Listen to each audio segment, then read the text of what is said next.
ಶಾಂತಿ. ಮುರಳಿಯ ದಿನಾಂಕ 18/1/2026. ಪ್ರಾತಃ ಮುರಳಿ. ಬಾಪ್ದಾದ ಮಧುಬನ. ಬಾಪ್ದಾದರವರ ಅಮೂಲ್ಯ ಮಹಾವಾಕ್ಯಗಳು ಪಿತಾಶ್ರೀ ಬ್ರಹ್ಮ ಬಾಬಾರವರ ಸ್ಮೃತಿ ದಿನದ ಅಂಗವಾಗಿ ವಿಶೇಷವಾಗಿ ಧಾರಣೆ ಮಾಡಿಕೊಳ್ಳುವಂತಹ ವಿಶೇಷ ಮುರಳಿ ಮಹಾವಾಕ್ಯಗಳು. ಬಾಬಾ ಹೇಳುತ್ತಾರೆ, ಮಧುರ ಮಕ್ಕಳೇ, ಜ್ಞಾನ ರತ್ನಗಳಿಂದ ಜೋಳಿಗೆ ತುಂಬಿಕೊಂಡು ದಾನವೂ ಮಾಡಬೇಕು. ಎಷ್ಟೆಷ್ಟು ಅನ್ಯರಿಗೆ ಮಾರ್ಗ ತೋರಿಸುತ್ತೀರಾ ಅಷ್ಟು ಆಶೀರ್ವಾದ ಸಿಗುವುದು. ಓಂ ಶಾಂತಿ. ಮಧುರ ಮಕ್ಕಳು ಇದನ್ನು ಪಕ್ಕ ನೆನಪಿಟ್ಟುಕೊಳ್ಳಬೇಕು. ಶಿವ ತಂದೆ ನಮಗೆ ಓದಿಸುತ್ತಿದ್ದಾರೆ. ಶಿವ ತಂದೆ ಪತಿತ ಪಾವನ ಆಗಿದ್ದಾರೆ, ಸದ್ಗತಿ ದಾತ ಆಗಿದ್ದಾರೆ. ಸದ್ಗತಿ ಅಂದರೆ ಅರ್ಥ ಸ್ವರ್ಗದ ರಾಜ್ಯವನ್ನು ಕೊಡುತ್ತಾರೆ. ಬಾಬಾರವರು ಎಷ್ಟು ಮಧುರರಾಗಿದ್ದಾರೆ, ಎಷ್ಟು ಪ್ರೀತಿಯಿಂದ ಮಕ್ಕಳಿಗೆ ಕುಳಿತು ಓದಿಸುತ್ತಾರೆ. ತಂದೆ ದಾದಾರವರ ಮೂಲಕ ನಮಗೆ ಓದಿಸುತ್ತಿದ್ದಾರೆ. ಬಾಬಾ ಎಷ್ಟು ಮಧುರರಾಗಿದ್ದಾರೆ, ಎಷ್ಟು ಪ್ರೀತಿ ಮಾಡುತ್ತಾರೆ. ಯಾವುದೇ ಕಷ್ಟವನ್ನು ಕೊಡುವುದಿಲ್ಲ. ಕೇವಲ ಹೇಳುತ್ತಾರೆ, ನನ್ನನ್ನು ನೆನಪು ಮಾಡಿ ಮತ್ತು ಚಕ್ರವನ್ನು ನೆನಪು ಮಾಡಿ ಎಂದು. ತಂದೆಯ ನೆನಪಿನಲ್ಲಿ ಒಮ್ಮೆಲೆ ನಮ್ಮ ಮನಸ್ಸು ನಿಲ್ಲಬೇಕು, ಶೀತಲವಾಗಬೇಕು. ಒಬ್ಬ ತಂದೆಯ ನೆನಪು ನಮಗೆ ಸತಾಯಿಸಬೇಕು. ಅಂದರೆ ಬಾಬ್ರೂರನ್ನು ಮರೆತು ಇರಲಿಕ್ಕೆ ಸಾಧ್ಯವೇ ಆಗಬಾರದು. ಏಕೆಂದರೆ ತಂದೆಯಿಂದ ಆಸ್ತಿ ಎಷ್ಟು ದೊಡ್ಡದು ಸಿಗುತ್ತದೆ.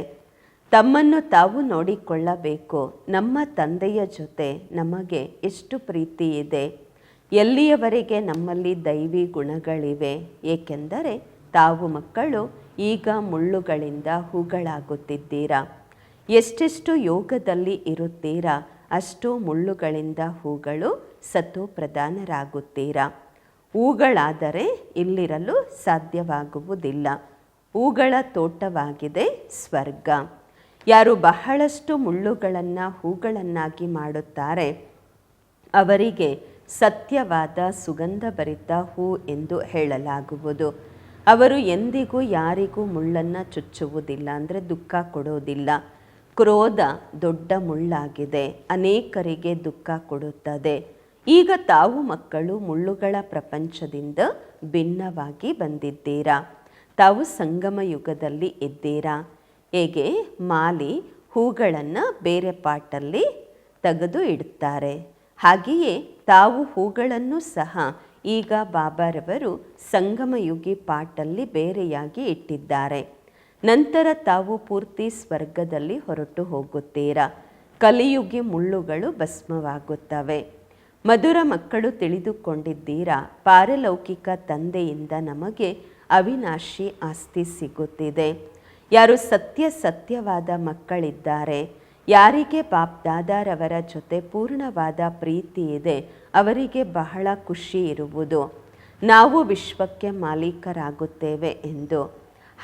ಪುರುಷಾರ್ಥದಿಂದಲೇ ವಿಶ್ವಕ್ಕೆ ಮಾಲೀಕರಾಗಲು ಸಾಧ್ಯ, ಕೇವಲ ಹೇಳುವುದರಿಂದ ಆಗುವುದಿಲ್ಲ. ಯಾರು ಅನನ್ಯ ಮಕ್ಕಳಿದ್ದಾರೆ ಅವರಿಗೆ ಸದಾ ಇದೇ ನೆನಪಿರುವುದು, ನಾವು ನಮಗಾಗಿ ಪುನಃ ಅದೇ ಸೂರ್ಯವಂಶಿ ಚಂದ್ರವಂಶಿ ರಾಜಧಾನಿ ಸ್ಥಾಪನೆ ಮಾಡುತ್ತಿದ್ದೇವೆ.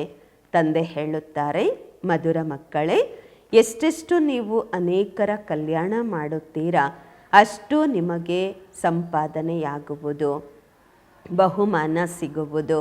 ಅನೇಕರಿಗೆ ಮಾರ್ಗ ತೋರಿಸಿದಾಗ ಅನೇಕರ ಆಶೀರ್ವಾದ ಸಿಗುವುದು. ಜ್ಞಾನ ರತ್ನಗಳಿಂದ ಜೋಳಿಗೆ ತುಂಬಿಕೊಂಡು ನಂತರ ದಾನ ಮಾಡಬೇಕು. ಜ್ಞಾನ ಸಾಗರ ತಂದೆ ತಮಗೆ ಜ್ಞಾನ ರತ್ನಗಳಿಂದ ತಟ್ಟೆಗಳನ್ನು ತುಂಬಿ ಕೊಡುತ್ತಿದ್ದಾರೆ. ಯಾರು ಆ ರತ್ನಗಳನ್ನು ತಂದೆಯಿಂದ ಪಡೆದಂತಹ ಜ್ಞಾನ ರತ್ನಗಳನ್ನು ದಾನ ಮಾಡುತ್ತಾರೆ ಅವರೇ ಎಲ್ಲರಿಗೂ ಪ್ರಿಯವಾಗುತ್ತಾರೆ. ಮಕ್ಕಳ ಆಂತರಿಕದಲ್ಲಿ ಎಷ್ಟು ಖುಷಿ ಇರಬೇಕು. ಬುದ್ಧಿವಂತ ಮಕ್ಕಳು ಯಾರಿರುತ್ತಾರೆ ಅವರಂತೂ ಹೇಳುತ್ತಾರೆ, ನಾವು ಬಾಬಾರವರಿಂದ ಪೂರ್ಣ ಆಸ್ತಿಯನ್ನು ಪಡೆಯುತ್ತೇವೆ. ಒಮ್ಮೆಲೆ ಬಾಬನಿಗೆ ಸಮೀಪವಾಗಬೇಕು. ತಂದೆಯ ಜೊತೆ ಬಹಳ ಪ್ರೀತಿ ಇರಬೇಕು. ಏಕೆಂದರೆ ಗೊತ್ತಿದೆ, ಪ್ರಾಣ ಕೊಡುವವರು ಪ್ರಾಣದಾತ ತಂದೆ ಸಿಕ್ಕಿದ್ದಾರೆ. ಜ್ಞಾನದ ವರದಾನ ಆ ರೀತಿ ಕೊಡುತ್ತಾರೆ. ಅದರಿಂದ ನಾವು ಏನಿದ್ದವರೇನಾಗುತ್ತೇವೆ, ಇನ್ಸಾಲ್ವೆಂಟಿಂದ ಸಾಲ್ವೆಂಟ್ ಆಗುತ್ತೇವೆ. ಅಷ್ಟು ಭಂಡಾರ ಭರ್ಪೂರ್ ಮಾಡುತ್ತಾರೆ ಬಾಬಾ. ಎಷ್ಟೆಷ್ಟು ತಂದೆಯನ್ನು ನೆನಪು ಮಾಡುತ್ತೀರಾ ಅಷ್ಟು ಪ್ರೀತಿ ಇರುವುದು, ಆಕರ್ಷಣೆ ಇರುವುದು. ಸೂಜಿ ಶುದ್ಧವಾಗಿದ್ದಾಗ ಚುಂಬಕದ ಕಡೆ ಆಕರ್ಷಣೆಯಾಗುತ್ತೆ ಅಲ್ವಾ? ತಂದೆಯ ನೆನಪಿನಿಂದ ವಿಕಾರಗಳ ತುಕ್ಕು ಬಿಟ್ಟು ಹೋಗುವುದು. ಒಬ್ಬ ತಂದೆಯ ವಿನಃ ಬೇರೆ ಯಾರ ನೆನಪು ಬರಬಾರದು. ಬಾಬಾ ತಿಳಿಸುತ್ತಾರೆ, ಮಧುರ ಮಕ್ಕಳೇ, ಈಗ ತಪ್ಪು ಮಾಡಬೇಡಿ. ಸ್ವದರ್ಶನ ಚಕ್ರಧಾರಿ ಆಗಿರಿ, ಲೈಟ್ ಹೌಸ್ ಆಗಿರಿ. ಸ್ವದರ್ಶನ ಚಕ್ರಧಾರಿ ಆಗುವ ಪ್ರಾಕ್ಟೀಸ್ ಚೆನ್ನಾಗಿ ಆಗುವುದು. ಆಗ ತಾವು ಹೇಗೆ ಜ್ಞಾನ ಸಾಗರ ಆಗುತ್ತೀರಾ. ಹೇಗೆ ವಿದ್ಯಾರ್ಥಿಗಳು ಓದಿ ಶಿಕ್ಷಕರಾಗುತ್ತಾರೆ ಅಲ್ವಾ? ನಿಮ್ಮ ವ್ಯಾಪಾರವೂ ಸಹ ಇದೇ ಆಗಿದೆ. ಎಲ್ಲರನ್ನ ಸ್ವದರ್ಶನ ಚಕ್ರಧಾರಿ ಮಾಡಿದಾಗ ಚಕ್ರವರ್ತಿ ರಾಜ ರಾಣಿ ಆಗುತ್ತೀರಾ. ಆದ್ದರಿಂದ ಬಾಬಾ ಸದಾ ಮಕ್ಕಳನ್ನು ಕೇಳುತ್ತಾರೆ, ಸ್ವದರ್ಶನ ಚಕ್ರಧಾರಿಯಾಗಿ ಕುಳಿತಿದ್ದೀರಾ? ಬಾಬಾರವರು ಸ್ವದರ್ಶನ ಚಕ್ರಧಾರಿ ಆಗಿದ್ದಾರೆ ಅಲ್ವಾ? ತಂದೆ ಬಂದಿದ್ದಾರೆ ತಾವು ಮಧುರ ಮಕ್ಕಳನ್ನು ವಾಪಸ್ ಕರೆದುಕೊಂಡು ಹೋಗಲು. ತಾವು ಮಕ್ಕಳ ವಿನಃ ನನಗೂ ಸಹ ಬಾಬಾ ಹೇಳ್ತಾರೆ, ಆರಾಮೇ ಅನಿಸೋದಿಲ್ಲ, ಆರಾಮಿ ಆಗಿಬಿಡುತ್ತೇನೆ. ಯಾವಾಗ ಸಮಯ ಬರುತ್ತೆ ಆಗ ಆರಾಮಿ ಆಗತ್ತೆ. ಮಕ್ಕಳನ್ನು ಬಿಟ್ಟು ಬಾಬ್ರವ್ರಿಗೆ ಇರ್ಲಿಕ್ಕಾಗಲ್ಲ, ಮಕ್ಕಳ ನೆನಪು ಬಂದ್ಬಿಡತ್ತೆ. ಈಗ ಹೋಗಬೇಕು ಅಂತ ಅನಿಸತ್ತೆ. ಮಕ್ಕಳು ಬಹಳ ಕರೀತಿದ್ದಾರೆ ಅಂತ ಅನಿಸುತ್ತೆ, ಬಹಳ ದುಃಖಿಗಳಾಗಿದ್ದಾರೆ ಅಂತ ಗೊತ್ತಾಗತ್ತೆ.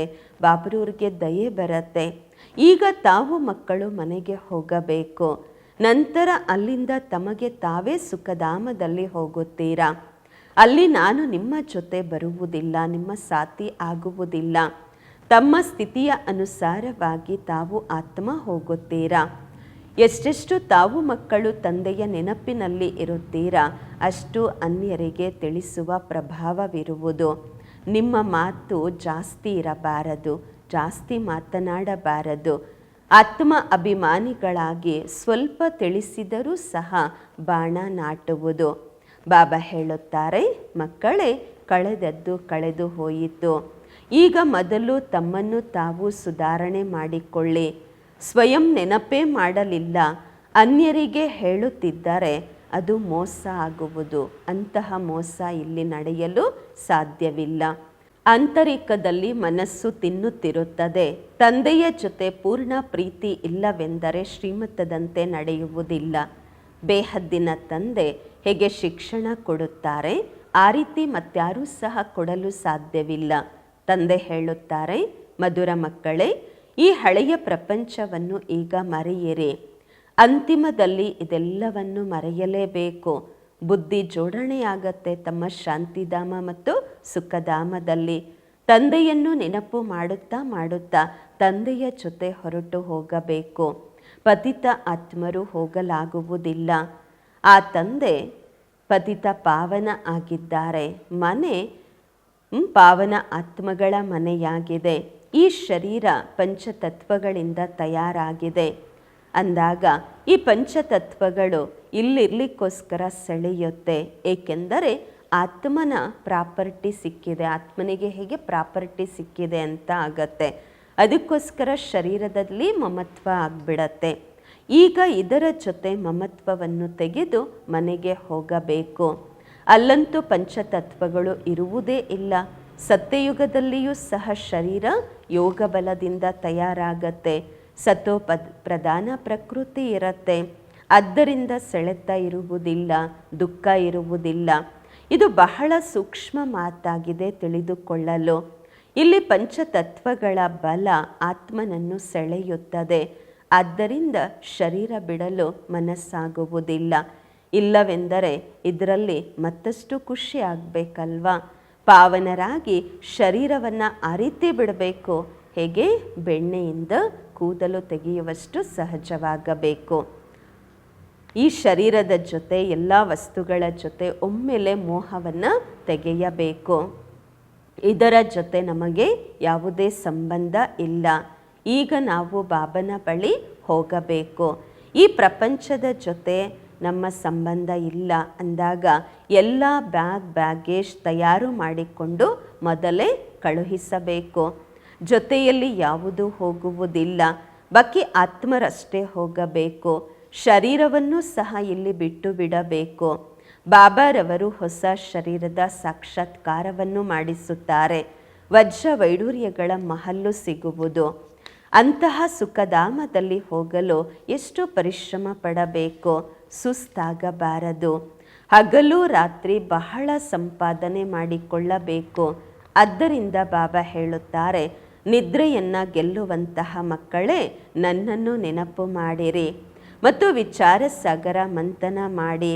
ಡ್ರಾಮಾದ ರಹಸ್ಯವನ್ನು ಬುದ್ಧಿಯಲ್ಲಿಟ್ಟುಕೊಳ್ಳುವುದರಿಂದ ಬುದ್ಧಿ ಏಕದಮ್ ಶೀತಲವಾಗುವುದು. ಯಾರು ಮಹಾರಥಿ ಮಕ್ಕಳಿದ್ದಾರೆ ಅವರು ಎಂದಿಗೂ ಅಲುಗಾಡುವುದಿಲ್ಲ. ಶಿವ ತಂದೆಯನ್ನು ನೆನಪು ಮಾಡಿದಾಗ ಅವರೇ ಸಂಭಾಲನೆ ಮಾಡುತ್ತಾರೆ. ತಂದೆ ತಾವು ಮಕ್ಕಳನ್ನು ದುಃಖದಿಂದ ಬಿಡಿಸಿ ಶಾಂತಿಯ ದಾನ ಮಾಡುತ್ತಾರೆ, ಶಾಂತಿಯ ದಾನ ಕೊಡುತ್ತಾರೆ. ತಾವು ಸಹ ಶಾಂತಿಯ ದಾನ ಕೊಡಬೇಕು ಅನ್ಯರಿಗೆ. ತಾವು ಈ ಬೇಹದ್ದಿನ ಶಾಂತಿ ಅಂದರೆ ಅರ್ಥ ಯೋಗ ಬಲ ಬೇರೆಯವರಿಗೂ ಸಹ ಏಕದಮ್ ಶಾಂತ ಮಾಡುತ್ತೆ. ತಾವು ತಂದೆಯ ನೆನಪಿನಲ್ಲಿ ಇದ್ದು ನೋಡಿ ಆತ್ಮ ಇವರು ನಮ್ಮ ಕುಲದವರಾಗಿದ್ದಾರಾ ಇಲ್ಲವ ಎಂದು. ಒಂದು ವೇಳೆ ತಮ್ಮ ಕುಲದವರಾಗಿದ್ದರೆ ಏಕದಮ್ ಶಾಂತವಾಗ್ತಾರೆ. ನಿಮ್ಮ ವೈಬ್ರೇಷನ್ನೇ ಅವರನ್ನು ಶಾಂತ ಮಾಡತ್ತೆ. ಯಾರು ಈ ಕುಲದವರಾಗಿರುತ್ತಾರೆ ಅವರಿಗೆ ಈ ಮಾತುಗಳಿಂದ ರಸ ಕುಳಿತುಕೊಳ್ಳುತ್ತೆ, ಖುಷಿಯಾಗತ್ತೆ ಈ ಮಾತುಗಳನ್ನು ಕೇಳಿದ್ರೆ. ಮಕ್ಕಳು ನೆನಪು ಮಾಡುತ್ತೀರಾ ಅಂದಾಗ ಬಾಬರವರು ಸಹ ಪ್ರೀತಿ ಮಾಡುತ್ತಾರೆ. ಆತ್ಮನನ್ನು ಪ್ರೀತಿ ಮಾಡಲಾಗುವುದು. ಇದನ್ನು ಸಹ ತಿಳಿದುಕೊಂಡಿದ್ದೀರಾ. ಯಾರು ಬಹಳ ಭಕ್ತಿ ಮಾಡಿರುತ್ತಾರೆ ಅವರೇ ಜಾಸ್ತಿ ಓದುತ್ತಾರೆ. ಅವರ ಮುಖದಿಂದಲೇ ಗೊತ್ತಾಗತ್ತೆ ಬಾಬನ ಜೊತೆಗೆ ಅವರಿಗೆ ಎಷ್ಟು ಪ್ರೀತಿ ಇದೆ ಎಂದು. ಆತ್ಮ ತಂದೆಯನ್ನು ನೋಡುತ್ತದೆ. ತಂದೆ ನಾವು ಆತ್ಮರಿಗೆ ಓದಿಸುತ್ತಿದ್ದಾರೆ. ಬಾಬರವರು ಸಹ ತಿಳಿದುಕೊಂಡಿದ್ದಾರೆ ಇಷ್ಟು ಚಿಕ್ಕ ಆತ್ಮ ಬಿಂದು ಆತ್ಮನಿಗೆ ಓದಿಸುತ್ತೇನೆ, ಚಿಕ್ಕ ಬಿಂದು ಆತ್ಮಗಳಿಗೆ ನಾನು ಓದಿಸುತ್ತಿದ್ದೇನೆ. ಮುಂದೆ ಹೋಗುತ್ತಾ ನಿಮ್ಮ ಸ್ಥಿತಿ ತಯಾರಾಗುವುದು. ತಿಳಿದುಕೊಳ್ಳುತ್ತೀರಾ ನಾವು ಸಹೋದರ ಆತ್ಮರಿಗೆ ಓದಿಸುತ್ತಿದ್ದೇವೆ ಎಂದು. ಮುಖ ಸಹೋದರಿಯದೇ ಇರಬಹುದು, ಆದರೆ ದೃಷ್ಟಿ ಆತ್ಮನ ಕಡೆ ಹೋಗಬೇಕು. ಶರೀರದ ಕಡೆ ದೃಷ್ಟಿ ಬಿಲ್ಕುಲ್ ಹೋಗಬಾರದು. ಇದರಲ್ಲಿ ಬಹಳ ಪರಿಶ್ರಮವಿದೆ. ಇದು ಬಹಳ ಸೂಕ್ಷ್ಮ ಮಾತಾಗಿದೆ. ಬಹಳ ಶ್ರೇಷ್ಠ ವಿದ್ಯಾಭ್ಯಾಸವಾಗಿದೆ. ತೂಕ ಮಾಡಿ ನೋಡಿ, ಈ ವಿದ್ಯಾಭ್ಯಾಸದ ಕಡೆಯೇ ಬಹಳ ಭಾರಿ ಆಗತ್ತೆ ಅಲ್ವಾ? ಒಳ್ಳೆಯದು. ಮಧುರಾತಿ ಮಧುರ ಅಗಲಿ ಹೋಗಿ ಮರಳಿ ಸಿಕ್ಕಿರುವ ಮಕ್ಕಳ ಪ್ರತಿಯಾಗಿ ಮಾತ್ಪಿತಾ ಬಾಪ್ ದಾದಾರವರ ನೆನಪು, ಪ್ರೀತಿ, ಬೆಳಗಿನ ವಂದನೆಗಳು. ಆತ್ಮಿಕ ಮಕ್ಕಳಿಗೆ ಆತ್ಮಿಕ ತಂದೆಯ ನಮಸ್ಕಾರಗಳು. ನಾವು ಆತ್ಮಿಕ ಮಕ್ಕಳಿಂದ ಆತ್ಮಿಕ ಮಾತ್ಪಿತಾ ಬಾಪ್ ದಾದಾರವರಿಗೆ ನೆನಪು, ಪ್ರೀತಿ, ಬೆಳಗಿನ ವಂದನೆಗಳು ಹಾಗೂ ನಮಸ್ಕಾರಗಳು. ಅವ್ಯಕ್ತ ಮಹಾವಾಕ್ಯಗಳು. ಬಾಬಾ ಹೇಳುತ್ತಾರೆ, ಮಹಾವೀರ ಮಕ್ಕಳ ಸಂಘಟನೆಯ ವಿಶೇಷತೆಯಾಗಿದೆ ಏಕರಸ, ಒಂದೇ ಸ್ಥಿತಿ, ಏಕಟಿಕ್ ಸ್ಥಿತಿ. 9-12-75 ಮುರಳಿ ಮಹಾವಾಕ್ಯಗಳು. ಮಹಾವೀರರು ಅಂದರೆ ಅರ್ಥ ವಿಶೇಷ ಆತ್ಮರು. ಇಂತಹ ಮಹಾವೀರ ವಿಶೇಷ ಆತ್ಮರ ಸಂಘಟನೆಯ ವಿಶೇಷತೆ ವರ್ತಮಾನ ಸಮಯದಲ್ಲಿ ಇದೇ ಇರಬೇಕು. ಒಂದೇ ಸಮಯದಲ್ಲಿ ಎಲ್ಲರ ಸ್ಥಿತಿ ಏಕರಸ, ಏಕಟಿಕ್, ಒಂದೇ ಸ್ಥಿತಿಯಲ್ಲಿ ಸ್ಥಿತರಾಗಬೇಕು. ಅಂದರೆ ಅರ್ಥ ಎಷ್ಟು ಸಮಯ ಯಾವ ಸ್ಥಿತಿಯಲ್ಲಿ ನಿಲ್ಲಲು ಬಯಸುತ್ತೀರಾ ಅಷ್ಟು ಸಮಯ ಆ ಸ್ಥಿತಿಯಲ್ಲಿ ಸಂಘಟಿತ ರೂಪದಲ್ಲಿ ಸ್ಥಿತರಾಗಬೇಕು. ಸಂಘಟಿತ ರೂಪದಲ್ಲಿ ಎಲ್ಲರ ಸಂಕಲ್ಪ ರೂಪಿ ಕಿರುಬೆರಳು ಒಂದೇ ಆಗಿರಬೇಕು. ಎಲ್ಲಿಯವರೆಗೆ ಸಂಘಟನೆಯ ಅಭ್ಯಾಸ ಪ್ರಾಕ್ಟೀಸ್ ಇದಿರುವುದಿಲ್ಲ ಅಲ್ಲಿಯವರೆಗೆ ಸಿದ್ಧ ಆಗುವುದಿಲ್ಲ. ಬಾಬಾ ಹೇಳ್ತಾರೆ ಸಂಘಟಿತ ರೂಪದಲ್ಲಿ ಎಲ್ಲರ ಸಂಕಲ್ಪ ರೂಪಿ ಬೆರಳು ಒಂದೇ ಆಗಿರಬೇಕು. ಎಲ್ಲಿವರೆಗೆ ಸಂಘಟನೆಯ ಅಭ್ಯಾಸ ಇದಿರೋದಿಲ್ಲ ಅಲ್ಲಿಯವರೆಗೆ ಸಿದ್ಧ ಆಗೋದಿಲ್ಲ. ಸಂಘಟನೆಯಲ್ಲಿ ಈಗ ಆರ್ಡರ್ ಆಗತ್ತೆ, 5 ನಿಮಿಷಕ್ಕೋಸ್ಕರ ವ್ಯರ್ಥ ಸಂಕಲ್ಪ ಬಿಲ್ಕುಲ್ ಸಮಾಪ್ತಿ ಮಾಡಿ ಬೀಜ ರೂಪ ಶಕ್ತಿಶಾಲಿ ಸ್ಥಿತಿಯಲ್ಲಿ ಏಕರಸವಾಗಿ ಸ್ಥಿತರಾಗಿರಿ ಎಂದು. ಇದೆಯಾ ಅಂತಹ ಅಭ್ಯಾಸ? ಈ ರೀತಿಯಲ್ಲ ಯಾರೋ ಮನನ ಮಾಡುವಂತಹ ಸ್ಥಿತಿಯಲ್ಲಿ ಕೆಲವರಿದ್ದಾರೆ, ಇನ್ನು ಕೆಲವರು ಆತ್ಮಿಕ ಸಂಭಾಷಣೆ ಮಾಡ್ತಿದ್ದಾರೆ, ಇನ್ನು ಕೆಲವರು ಅವ್ಯಕ್ತ ಸ್ಥಿತಿಯಲ್ಲಿದ್ದಾರೆ. ಆ ರೀತಿ ಆಗಬಾರ್ದು. ಆರ್ಡರ್ ಆಯಿತು ಬೀಜರೂಪ ಆಗಲಿಕ್ಕೆ, ಮತ್ತೆ ಮಾಡಬೇಕು. ಆತ್ಮೀಯತೆಯ ಆರ್ಡರು ಒಪ್ಕೊಳ್ಳೋದಿಲ್ಲ ಅಲ್ವಾ? ನಹಿಮಾನನ ಒಪ್ಪಲಿಲ್ಲ ಅಲ್ವಾ? ಒಂದು ವೇಳೆ ಒಬ್ಬೊಬ್ಬರು ಒಂದೊಂದು ಸ್ಥಿತಿಯಲ್ಲಿ ಸ್ಥಿತರಾಗಿದ್ದೀರಾ ಅಂದರೆ ಬಾಬನ ಆರ್ಡರನ್ನು ಒಪ್ಪಲಿಲ್ಲ ಅಲ್ವಾ?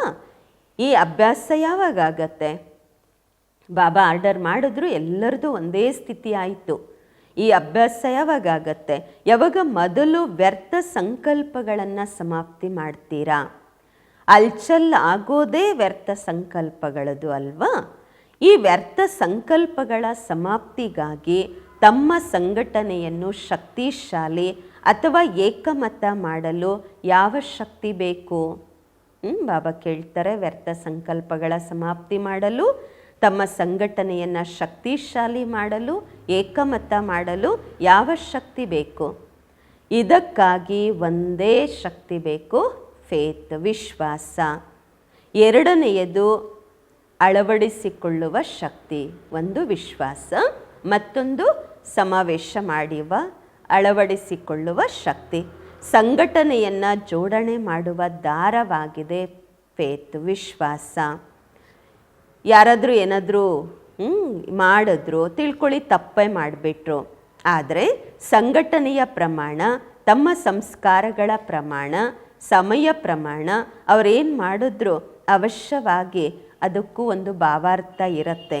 ಸಂಘಟನೆಯ ರೂಪದಲ್ಲಿ ಎಲ್ಲಿ ಸರ್ವೀಸ್ ಇರುತ್ತೆ, ಸಂಘಟನೆಯ ರೂಪದಲ್ಲಿ ಎಲ್ಲಿ ಸರ್ವೀಸ್ ಇರುತ್ತೆ ಅಲ್ಲಿ ಅವರ ಸಂಸ್ಕಾರಗಳನ್ನು ಕೂಡ ದಯಾಹೃದಯಿ ದೃಷ್ಟಿಯಿಂದ ನೋಡ್ತಾ ಸಂಸ್ಕಾರಗಳನ್ನು ಎದುರುಗಡೆ ಇಟ್ಟುಕೊಳ್ಳದೆ ಇದರಲ್ಲಿಯೂ ಕೂಡ ಏನೋ ಕಲ್ಯಾಣ ಇದೆ, ಇವರನ್ನು ಸಹ ಜೊತೆ ಸೇರಿಸ್ಕೊಂಡು ನಡಿಬೇಕು, ಅದರಲ್ಲಿಯೇ ಕಲ್ಯಾಣ ಇದೆ.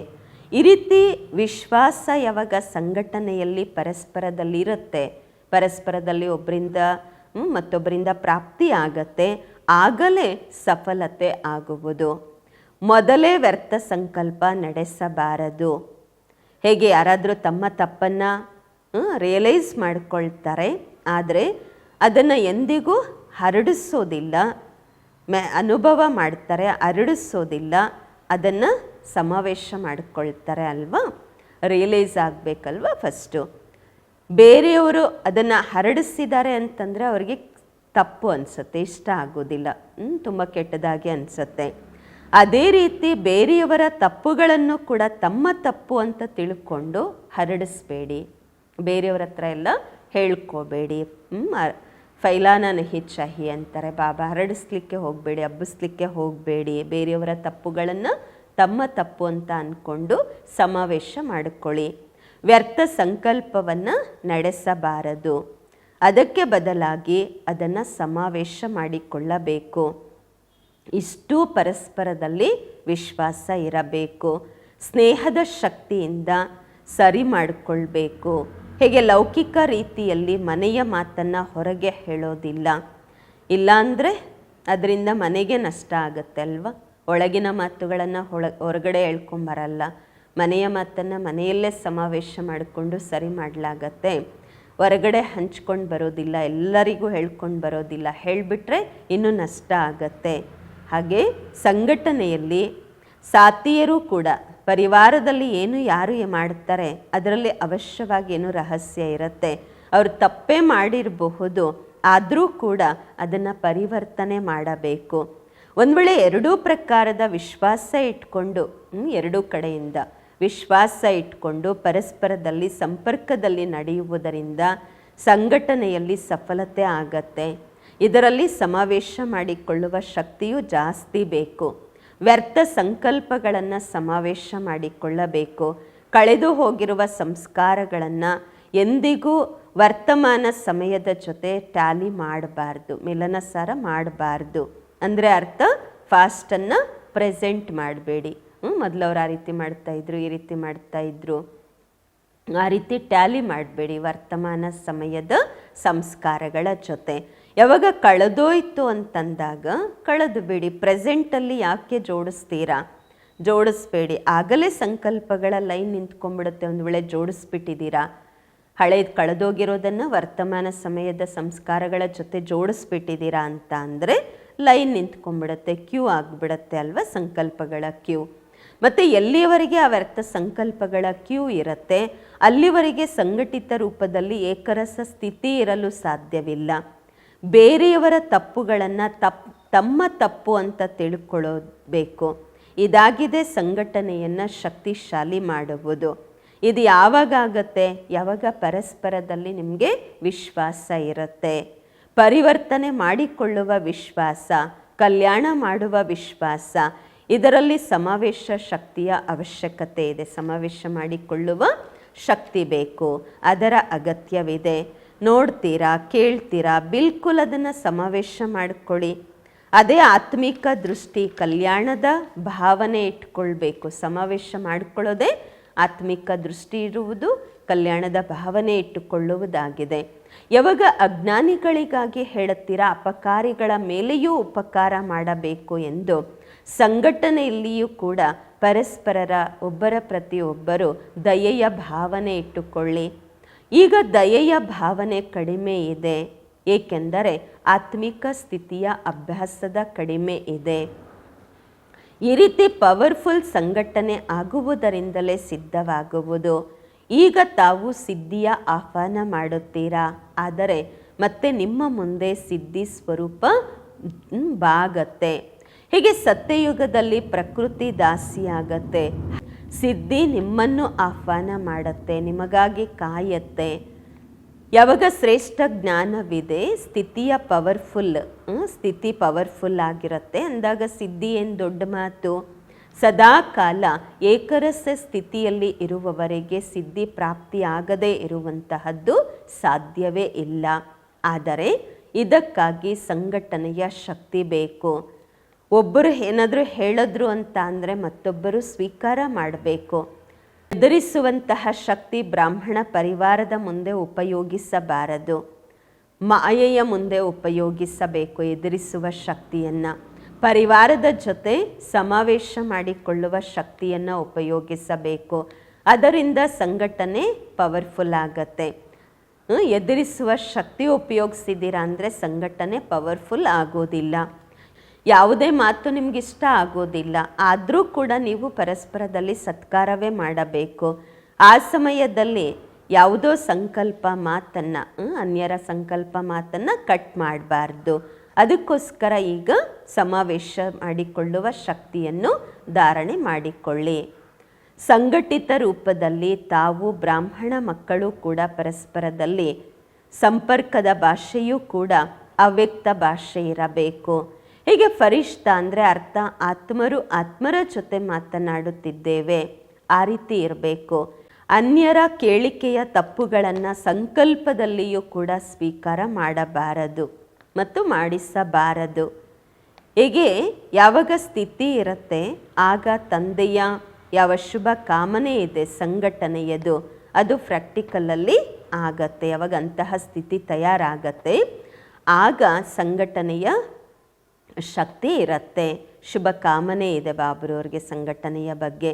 ಅದಕ್ಕಾಗಿ ವಿಶೇಷ ಪುರುಷಾರ್ಥ ಅಥವಾ ವಿಶೇಷ ಅನುಭವಗಳನ್ನು ಪರಸ್ಪರದಲ್ಲಿ ಹಂಚಿಕೊಳ್ಬೇಕು. ಸಂಘಟಿತ ರೂಪದಲ್ಲಿ ವಿಶೇಷ ಯೋಗದ ಕಾರ್ಯಕ್ರಮಗಳು ನಡೀತಾ ಇರಬೇಕು. ಆಗ ವಿನಾಶ ಜ್ವಾಲೆಗೂ ರೆಕ್ಕೆ ಸಿಗತ್ತೆ. ಯೋಗ ಅಗ್ನಿಯಿಂದ ವಿನಾಶದ ಅಗ್ನಿ ಪ್ರಜ್ವಲಿಸುತ್ತೆ, ಬೆಳಗತ್ತೆ.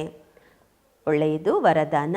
ವ್ಯಕ್ತದಲ್ಲಿರುತ್ತಾ ಅವ್ಯಕ್ತ ಫರಿಷ್ಠ ರೂಪದ ಸಾಕ್ಷಾತ್ಕಾರ ಮಾಡಿಸುವಂತಹ ಶ್ವೇತ ವಸ್ತ್ರಧಾರಿ ಮತ್ತು ಶ್ವೇತ ಪ್ರಕಾಶಧಾರಿ ಆಗಿರಿ. ವ್ಯಕ್ತದಲ್ಲಿರುತ್ತಾ ಅವ್ಯಕ್ತ ಫರಿಷ್ಠ ರೂಪದ ಸಾಕ್ಷಾತ್ಕಾರ ಮಾಡಿಸುವಂತಹ ಶ್ವೇತ ವಸ್ತ್ರಧಾರಿಗಳು ಮತ್ತು ಶ್ವೇತ ಪ್ರಕಾಶಧಾರಿಗಳಾಗಿರಿ. ಹೇಗೆ ಈಗ 4 ಕಡೆ ಈ ಕೂಗು ಹರಡುತ್ತಿದೆ, ಇವರು ಶ್ವೇತ ವಸ್ತ್ರಧಾರಿ, ಬಿಳಿ ವಸ್ತ್ರಧಾರಿಗಳು ಯಾರು ಮತ್ತು ಎಲ್ಲಿಂದ ಬಂದಿದ್ದಾರೆ? ಹಾಗೆ ಈಗ 4 ಕಡೆ ಫರಿಷ್ಠ ರೂಪದ ಸಾಕ್ಷಾತ್ಕಾರ ಮಾಡಿಸಿರಿ. ಇದಕ್ಕೆ ಹೇಳಲಾಗತ್ತೆ ಡಬಲ್ ಸೇವೆಯ ರೂಪ ಎಂದು. ಹೇಗೆ ಮೋಡಗಳು 4 ಕಡೆ ಹರಡಿರುತ್ತೆ, ಹಾಗೆ 4 ಕಡೆ ಫರಿಷ್ಠ ರೂಪದಿಂದ ಪ್ರಕಟವಾಗಿರಿ. ಎಲ್ಲಿ ನೋಡಿದರೂ ಅಲ್ಲಿ ಫರಿಷ್ಠೆಗಳೇ ಕಾಣಬೇಕು. ಆದರೆ ಇದು ಯಾವಾಗತ್ತೆ? ಯಾವಾಗ ಶರೀರದಿಂದ ಭಿನ್ನವಾಗಿ ಅಂತರ್ವಾಹಕ ಶರೀರದಿಂದ ಚಕ್ಕರ್ ಹಾಕುವ ಅಭ್ಯಾಸಿಗಳಾಗುತ್ತೀರಾ. ಮನಸ್ಸ ಪವರ್ಫುಲ್ ಇರುತ್ತದೆ. ಸ್ಲೋಗನ್: ಸರ್ವ ಗುಣಗಳು ಮತ್ತು ಸರ್ವಶಕ್ತಿಗಳ ಅಧಿಕಾರಿ ಆಗಲು ಆಜ್ಞಾಕಾರಿ ಆಗಿರಿ.